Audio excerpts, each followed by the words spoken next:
안녕하세요. 상수주역입니다. 지금부터 강의를 시작하겠습니다. 오늘의 강의는 주역 64 괴 중에서 34번째 괴인 뇌천대장입니다. 뇌천대장. 첫 번째 시간이죠. 우리가 지난 시간에 뭘 배웠죠? 지난 시간에는 33번째 괴인 천산둔 괴의 4부로 나누어서 설명을 드렸습니다. 오늘은 그 다음 34번째 괴인 대장괴의 첫 번째 시간. 먼저 괴상을 한번 볼까요? 괴상을 보시면 양, 양, 양, 양, 음으로 되어 있습니다. 하괴는 하늘을 상징하는 건괴, 상괴는 우레를 상징하는 진괴의 모습입니다. 이 괴상만 두고 보면 하늘 위에 우레가 있습니다. 일반적으로 천둥이 치면은 하늘 아래에서 치죠. 근데 대장괴는 우레가 하늘 위에서 칩니다. 그래서 괴맹도 대좌입니다. 크게 강성하다, 크게 굳세다, 크게 성하다, 이런 뜻을 가지고 있죠. 또 다른 한편으로 보면 인간사로 볼 때는 이 건괴에는 인재, 왕, 천자 이런 물상이 있죠. 우레는 상징하는 진괴에는 제후라는 물상이 있습니다. 제후가 천자 위에 올라타고 있습니다. 하극상이죠. 인간사로 보면 이렇습니다.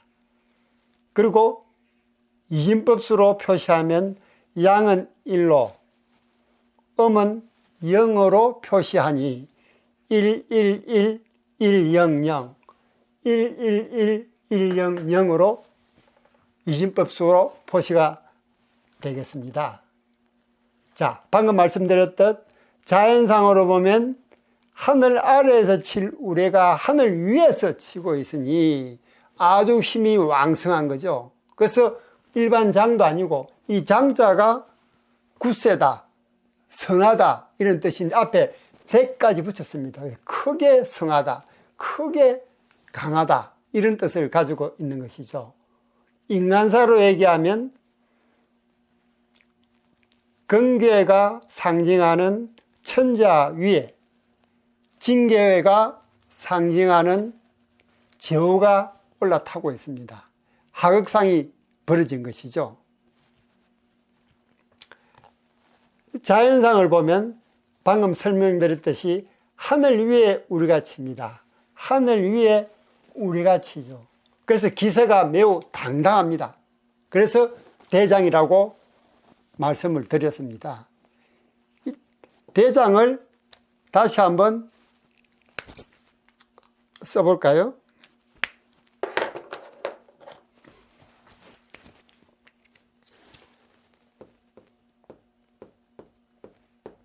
대장은 큰 대자 더하기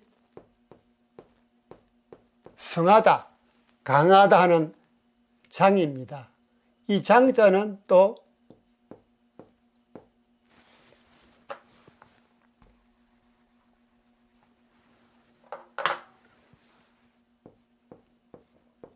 이렇게 파자할 수 있죠. 이건 나무조각 장자입니다. 나무조각장. 이건 선비사자죠. 그런데 여기서는 나무조각장은 발음만 따왔습니다. 그래서 장으로 읽히는 거죠. 이 선비사는 고대 중국에서는 현관, 즉 범죄자들을 다스리는 현관이 차고 있는 무기입니다. 도끼처럼 생겼다고 그랬습니다. 이 사는 나중에 선비 또는 사내 이런 뜻이 진화되어 나오는 것입니다. 그래서 우리가 장년이라고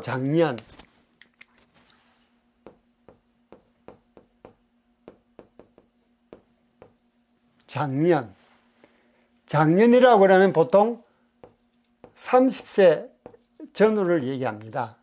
힘이 가장 셀 때죠. 그래서 이 장자가 우리 계명에서 이 장자와 뜻을 같이 하고 있는 것입니다. 어쨌든 이 대장은 크게 강성하다, 크게 강하고 크게 성하다 하는 그런 뜻을 가지고 있는 것입니다. 다음 고사가 재밌습니다. 비례분리입니다. 이 그대로 해석하면 얘가 아니면은 행하지 않는다. 얘가 아니면 행하지 않는다는 얘기는 얘가 되어야만 행한다. 즉 얘를 따른다는 그런 고사입니다. 이 고사에 대해서 한번 설명을 해볼까요?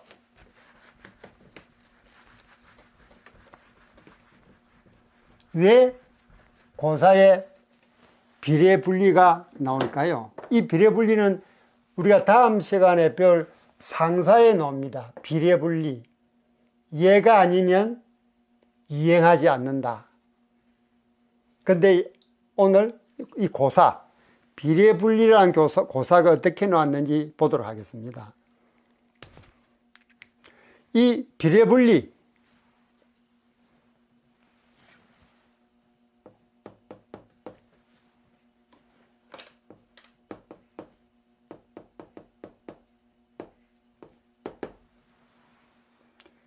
공자가 BC 551년 태어났어요. 공자가 BC 551년에 태어나니까 BC 510년경, 공자가 41살 때입니다. 노나라에 큰 일이 생깁니다. 무슨 일이 생기느냐? 노나라의 조정을 좌지우지하는 세 개의 성이 있었습니다.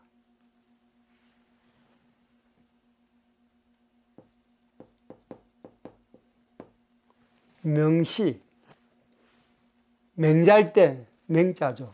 그 다음에 숙순, 그 다음에 계시, 명시, 숙손시, 계시, 이 세 개의 성이 조정을 쥐었다, 폈다 하던 그런 시기입니다. 그 중에서 이 계시가 가장 힘이 세었습니다. 그래서 왕을 국외로 쫓아버립니다. 그러니 무슨 소문이 횡행하기 시작하느냐? 이 조간자라는 사람,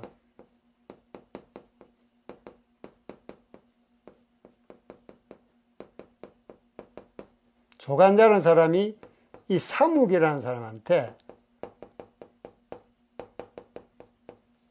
질문을 합니다.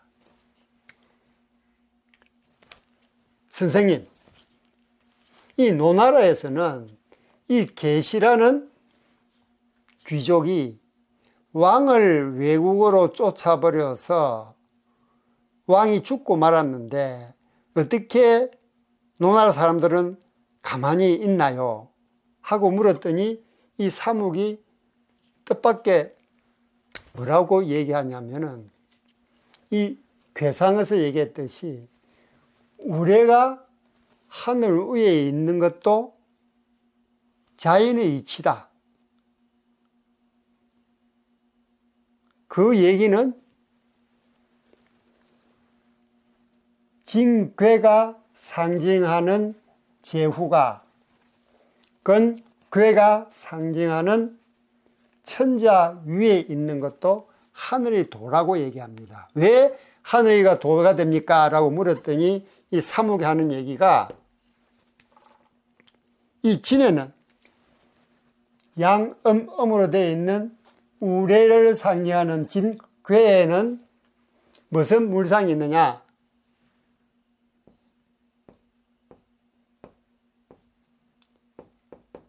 제우라는 물상이 있고, 대로 또는 대로와 같은 대도, 여기서 대도는 큰 도입니다. 즉 근괴에는 하늘이란 물상이 있고, 그 다음 우레를 상징하는 징괴에는 대도라는 물상이 있으니까 이건 하늘이고, 이건 대도니까 하늘의 도다. 즉 천지도입니다. 천지도다 라고 얘기를 합니다. 하늘에 있는 길, 하늘에 나 있는 큰 길이라는 뜻이죠.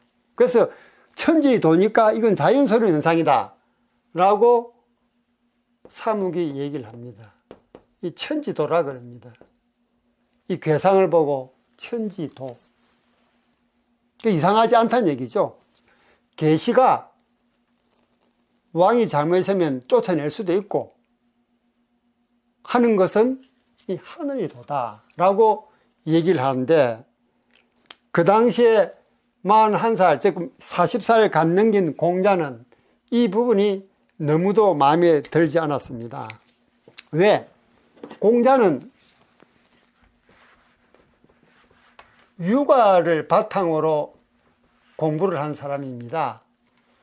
그래서 정명을, 공자는 육아를 바탕으로 공부를 한 사람이기 때문에 정명을 중시 여깁니다. 정명. 올바른 거죠. 올바른 이름. 즉 올바르지 않은 것은 공자는 배척한 겁니다. 그런데 이 사묵이 이 계시라는 귀족이 왕을 외국으로 쫓아버려서 왕이 죽어버렸는 것도 하늘의 도라라고 얘기를 하니까 공자는 이것은 정명, 즉 올바른 뜻에 맞지 않다 라고 하면서 공자가 만든 게 뭡니까? 시빅이죠. 시빅. 시빅은 10가지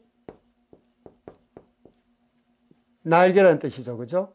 10가지 날개라는 뜻입니다. 이게 계사전, 문헌전, 석계전, 작계전 여러 가지가 있습니다.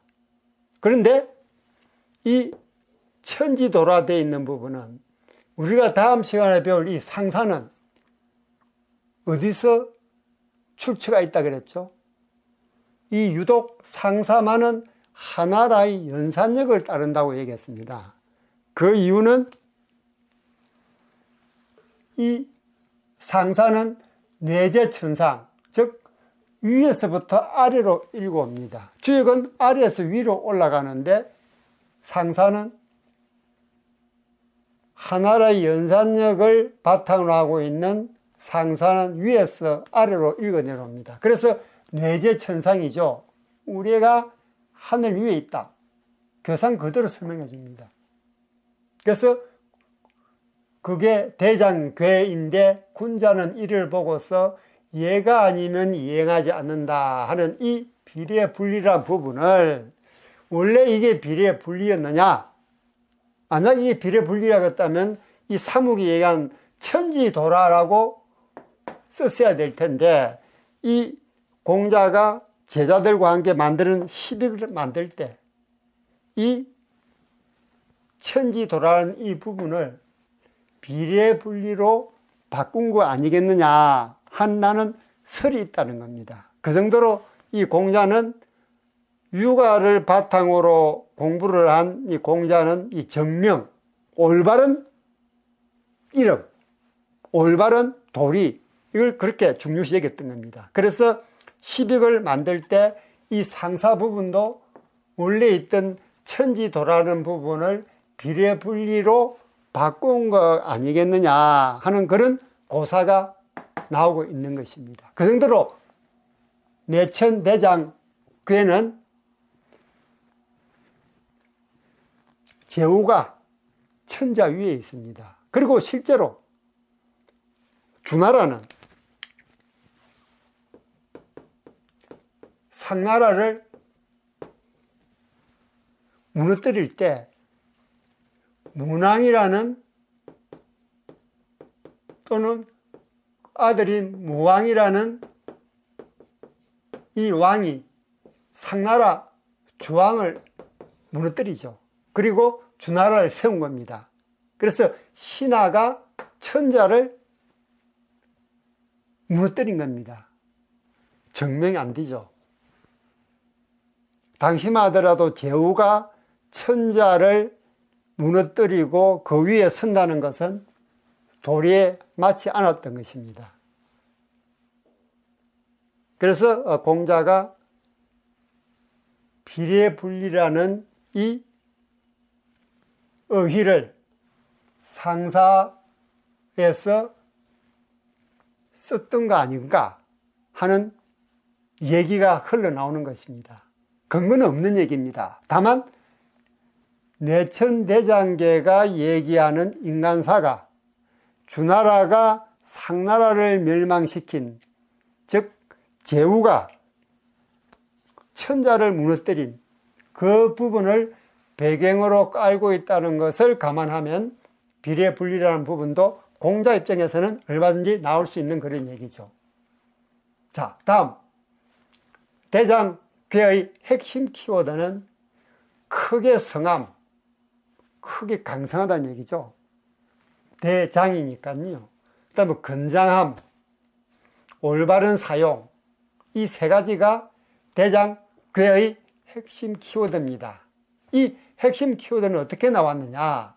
이건 바로 상괴, 진과 하괴, 건의 상징에서 나옵니다. 상괴 진에는 급격한 변화, 활동, 각성이라는 상징어가 있습니다. 건괴에는 리더십, 창의력, 강건함, 급격한 변화, 활동, 이런 부분들이 결국 대장괴의 핵심 키워드가 되는 것이죠. 그래서 크게 성함, 건장함, 올바른 사용이 대장괴의 핵심 키워드가 됩니다.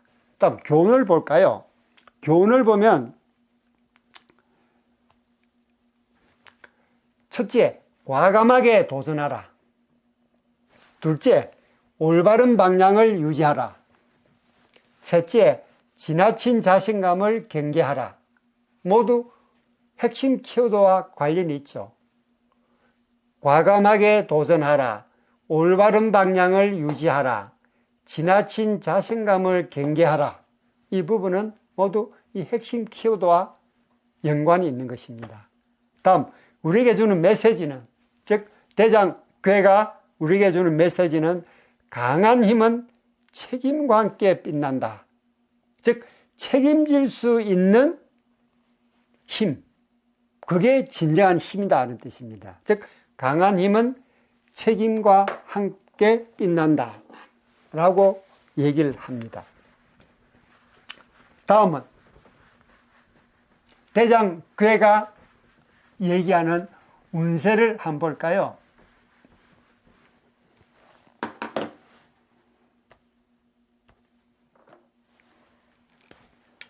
시운,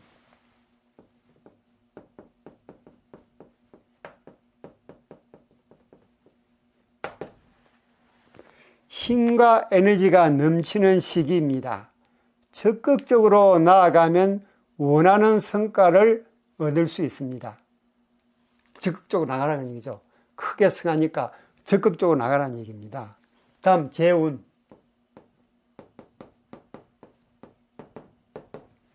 재운은 금전적인 기회가 많아지지만 과도한 욕심을 부리면 오히려 손실을 볼 수 있습니다. 크게 성할 때니까 금전적인 기회가 많아질 겁니다. 하지만 과도한 욕심을 부리면 오히려 손실을 볼 수 있다는 경계사도 같이 얘기를 하고 있습니다. 다음 가정운.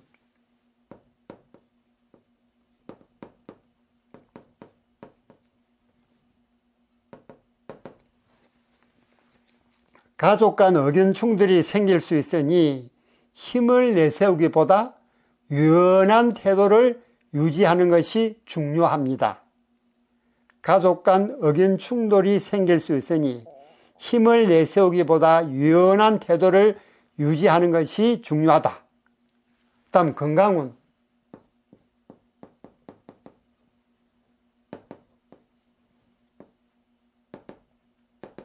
건강운은 운동을 하면 체력이 더욱 강해지는 시기입니다. 단 무리한 활동은 부상의 원인이 될 수 있습니다. 너무 무리하지 말라는 얘기죠. 결국 여기서 말하는 운세도 여기 말하는 교운하고 일맥상통한 겁니다. 결국 운세라는 것도 교운이라는 것도 이 대장괴가 가지고 있는 어떤 핵심 키워드, 그 부분에서 다 나오는 것이니까요. 지금까지 대장괴의 괴상, 괴명, 자연상, 고사, 핵심 키워드, 교훈, 메시지, 그 다음 운세를 설명드렸습니다. 대장괴가 우리에게 주는 메시지, 강한 힘은 책임과 함께 빛난다. 즉 책임 있는 강함이어야지 진정한 강함이다 라는 메시지를 되새기면서 오늘의 강의는 여기까지 하도록 하겠습니다. 여기에 대한 여러분의 의견도 댓글로 남겨주세요. 하나하나 읽어보고 명심하고 반영해서 우리 다 같이 더 많은 주역의 교훈을 배워보도록 하십시다. 여러분들의 좋아요, 구독, 댓글은 제게 큰 힘이 됩니다. 저는 다음 시간에 더 좋은 영상으로 여러분을 찾아뵙도록 하겠습니다. 여러분 안녕.